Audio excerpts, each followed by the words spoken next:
Associate sponsor UltraTech cement. राज्यात जर पाहायला गेलं तर काही ठिकाणी मोठी वादळ वारा पाऊस जो आहे तो सुरू असल्याचं आपल्याला पाहायला मिळतं।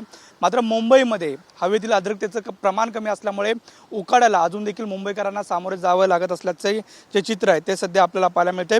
उष्मामुळे मुंबईकरांच्या अंगाची लाहीलाही होत असल्याचं सुद्धा जे चित्र आहे ते आपल्याला पाहायला मिळते। तापमान चढ नसले तरी वातावरणात उष्मा असल्यामुळे दिवसभर असह्य उकाड्याची जाणीव होत आहे। मुंबईत जर काल पाहायला गेलं तर ढगाळ वातावरण होतं, मात्र उकाड्यामुळे मुंबईकरांनी पार ज्या घामाच्या धारा आहेत त्या अनुभवलेल्या आपल्याला पाहायला मिळतात। हवामान विभागाच्या कुलाबा केंद्रात 35.2 अंश सेल्सिअस तर सांताक्रूज केंद्रात 34.9 अंश सेल्सिअस कमाल तापमानाची नोंद झाली। दरम्यान शुक्रवारी म्हणजे आज मुंबईत कोरडे वातावरण असल्याचा जे अंदाज आहे तो वर्तवण्यात आल्याचं आपल्याला पाहायला मिळते। रायगड, रत्नागिरी आणि सिंधुदुर्ग जिल्ह्यात हलका ते मध्यम पाऊस पडेल असा अंदाजही व्यक्त करण्यात आला आहे। त्यामुळे एकंदरीत जर पाहायला गेलं तर मोसमी वाऱ्याने बुधवारी दक्षिण अरबी समुद्र, कोमोरिन भाग आणि दक्षिण बंगालचा उपसागर आणि अंदमान निकोबारमधील काही भागात प्रगती केली आहे।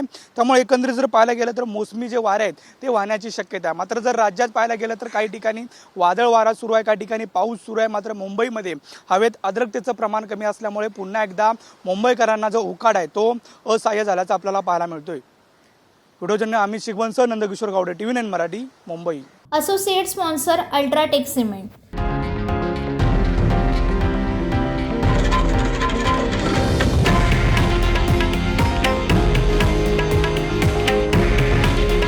हे आहे देशातील नंबर 1 न्यूज नेटवर्क आणि आपण पाहत आहात TV9 मराठी।